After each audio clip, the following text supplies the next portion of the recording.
సంవత్సరాల తరబడి ఎన్ని మందులు వాడినా మీ మోకాల నొప్పులు తగ్గట్లేదా? ప్రాణ పెయిన్ క్లినిక్ లో అత్యాధునిక చికిత్స. గర్వంగా చూస్తామండి. ఆయనకు ఒక గర్వం. ఇన్నాళ్ళు 10 సంవత్సరాలకు ఫలితం దక్కిందండి. వాళ్ళ అన్నయ్య గారిని ఎన్ని మాటలు అన్నారో ఆ మాటలన్నీ దృష్టిలో పెట్టుకుని ఆయన 10 సంవత్సరాలు పోరాడారండి. పోరాడినందుకు ఫలితం దక్కిందండి. వెళ్ళారు. ఆయన ఎలా అన్యాయాన్ని నిలదీస్తారో అలాగే అన్యాయం జరగకుండానే చూస్తారు. పేదలకు మంచి చేయాలండి. పేదలకు మంచి చేయాలి. బతికే విధంగా చూడాలండి. ఇప్పుడు రేట్లు పెరిగిపోయి తినలేక ఉండలేక ఉంటున్నాం కదండి. అలా కాకుండా సామాన్యుడు బతికేలా చూడాలి. అదే మా కోరికండి. మేము ఒక మంచి ప్రజానాయకుడిలాగా ఒక సింహం వస్తుంటే ఎలా ఉండదో ఆ రకంగా మంచి పరిపాలన అందించాలని చూడాలని కోరుకుంటున్నాం. అది అంతా పవన్ తుఫాన్ అది.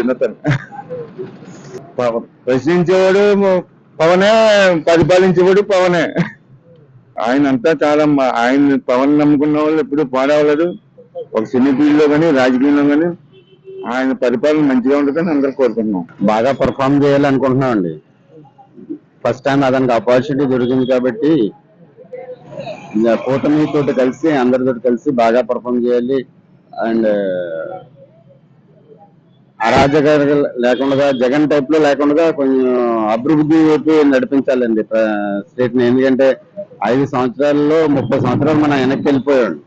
సో చంద్రబాబు నాయుడు అనుభవాన్ని తీసుకుని మోదీ అనుభవం కూడా తీసుకుని ఏదైనా ఆయన నేర్చుకోవాల్సింది చాలా ఉన్నదండి. శాఖలు కూడా ఎక్కువ ఇచ్చారు కాబట్టి చాలా చాలా చాలా కష్టపడాలండి అతను. ఎందుకంటే ఇది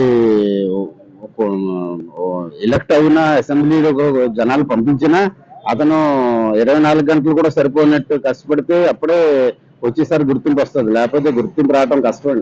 ఎందుకంటే చాలా ముఖ్యమైన శాఖలు కూడా తీసుకున్నారండి అతను. సో ఆంధ్రప్రదేశ్ ఇప్పుడు అతని చేతిలో ఉన్నట్టే ఉన్నదండి.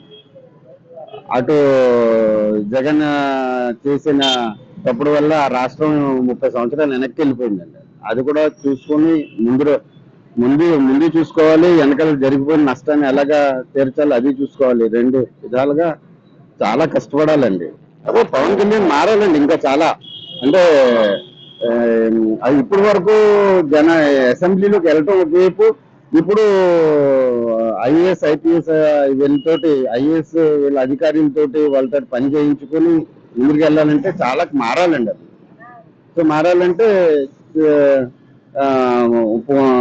చంద్రబాబు నాయుడు మోదీ అనుభవాన్ని తీసుకుని అప్పుడు ముందుకెళ్ళాలి. నేను అన్ని పద్ధతులుగా అన్ని సక్రమంగా లోటుపాటు లేకుండా చేస్తారని మేము చూడాలనుకుంటున్నాం. మా కష్టం అవుతుంది కానీ ఫలితం ఉండలేదు. తమిళ్ లేదు, బాధలు పడుతున్నాం.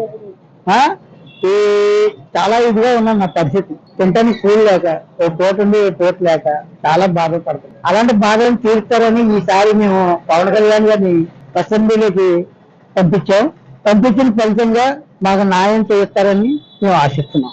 ఆయన ఏం చేయాలంటే ఖరీదు ధరలు తగ్గించాలి. రేట్లు బాగా పెరిగిపోయింది. విధంగా ఉన్న రేట్లు తగ్గితే మా పనులు వస్తాయి. ఇసుక మెయిన్, దాన్ని మాకు ఫ్రీగా వదిలేస్తే మాకు చాలా బాగుంటుంది. ఆ ఇసుక వలన 5 కార్మికులు చాలా బాధపడతారు. ఒక బిల్డింగ్ కి 5 కార్మికులు పనిచేస్తారు. ఎలక్ట్రీషియన్, ప్లంబింగ్, పెయింటింగ్, కరెంటు అన్ని పనిచేస్తారు. అలాంటి వాళ్ళందరూ ఈ రోజు బంద్ అయిపోయి అడుక్కు తింటున్నాం. చాలా బాధపడుతున్నాం. రోడ్డు పాలు అయిపోయాం. ఏం చెప్పుకోవడం కూడా తెలుస్తుంది. అలాంటి సక్రమంగా మాకు చేస్తారని మేము అసెంబ్లీకి పవన్ కళ్యాణ్ గారిని మేమే పంపించాం. ఆ పంపించిన ఫలితంగా మాకు న్యాయం కూర్చి మమ్మల్ని చూస్తారని మేము ఆశిస్తున్నాం. ముందుగా మా అభిమాన నాయకుడు జనసేన అధినేత కొణిదెల పవన్ కళ్యాణ్ గారికి గెలిచినందుకు, మంత్రి పదవి వరించినందుకు మేము శుభాకాంక్షలు తెలియజేస్తున్నాము. ఇప్పటి వరకు రాజకీయాలు అనేది చాలా దారుణమైన పరిస్థితులు ఉండేవి. కానీ ఇప్పటి నుంచి ఎన్నో మార్పులు రావడం కూడా మొదలయ్యి. ఎప్పుడైతే ఈ కూటమి మొదలైందో అప్పటి నుంచి కూడా అమరావతిలో పనులు స్టార్ట్ అవడం, అభివృద్ధి పనులు జరగడం కూడా చాలా స్పష్టంగా కనబడుతున్నాయి. దీనికి ఇదే ఉన్నది అనమాట. అభివృద్ధి అనేది ఎలా ఉంటది అనేది చూడడానికి. ముఖ్యంగా పవన్ కళ్యాణ్ గారు మన ఆంధ్రప్రదేశ్ రాజకీయాల్లో స్పష్టమైన మార్పు కోసమే పనిచేశారు. పవన్ రావాలి, పాలన మారాలని ఎంతగానో ఆయన అభిమానులు, ఇక్కడ జనసేన నాయకులు, కూటమి నాయకులు కూడా చాలా కోరుకున్నారు. ఇవాళ ఆ కోరిక నెరవేరిందని మేము చాలా వరకు బలంగా నమ్ముకున్నాం. పవన్ కళ్యాణ్ గారు మనకి ఇక్కడ మేమైతే సీఎం గానే అనుకుంటున్నాము. ఆయన ఆ భావాలు ఏమైతే మా ఆశలు ఏమున్నాయో ఆ రకంగా ముందుకెళ్తారని బలంగా నమ్ముకుంటున్నాం. మేమైతే ఏదైతే ఎదురు చూసామో ఆయన అసెంబ్లీలోకి వెళ్ళాలని, తర్వాత ప్రతిపక్షాలు అసెంబ్లీ గేటు కూడా తాకినవనని వాళ్ళు శపథం చేశారు. కానీ వాళ్ళు చేసిన శబ్దాలన్నీ కూడా మేము బట్టబయలు చేసి ఆయన అసెంబ్లీలోకి వెళ్ళినందుకు మేము చాలా గర్వపడుతున్నాం. ఎందుకంటే ఆయన చాలా ఉన్నతమైన ఆశయాలు కలిగిన వ్యక్తి. అలాంటి వ్యక్తి అసెంబ్లీలోకి వెళ్తే అక్కడున్న సమస్యలు, ప్రజల సమస్యల పట్ల పోరాడి అక్కడ ఎటువంటి సమస్య ఉన్నా సరే అసెంబ్లీలో చర్చించి ఆ సమస్యలను పూర్తిగా కూడా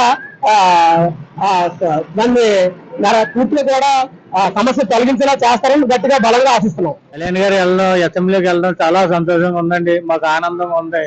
ఆయన అంతా మంచిగా చేస్తారు, మంచి పనులే, ప్రజలకు చాలా సేవ చేస్తారు. ఆయన చాలా బాగుంటది. ఇప్పుడు ప్రభుత్వం చాలా బాగుంటదండి ఆయన వల్ల. ఆయన దేవుళ్ళ చూడాలండి. అసెంబ్లీలో ఒక పవర్ ఆయన్ని అలా చూడాలని మాకు సంతోషంగా ఉందండి. ఈరోజు కళ్యాణ్ గారు ప్రోత్సహిస్తారండి. ఆయనే చేస్తారు, అడుగుతారు కూడా, నిలబడతారు. ప్రజలకి సేవ చేసేది ఆయనే చేస్తారండి బాగా.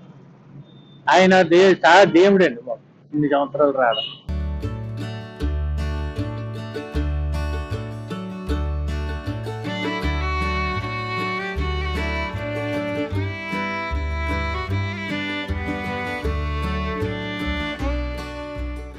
సుమన్ టీవీలో మీ పర్సనల్ అండ్ బిజినెస్ ప్రమోషన్స్ కోసం కింది నెంబర్కి కాంటాక్ట్ చేయండి.